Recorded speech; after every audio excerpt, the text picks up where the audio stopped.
A lot of Android tablets will give you control over the refresh rate of your display, so you can switch from 60 Hz to 120 Hz, for example. To change your refresh rate, you'll go to Settings and then scroll down to Display.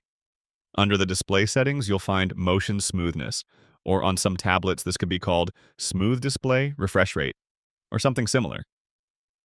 Here you can adjust the refresh rate.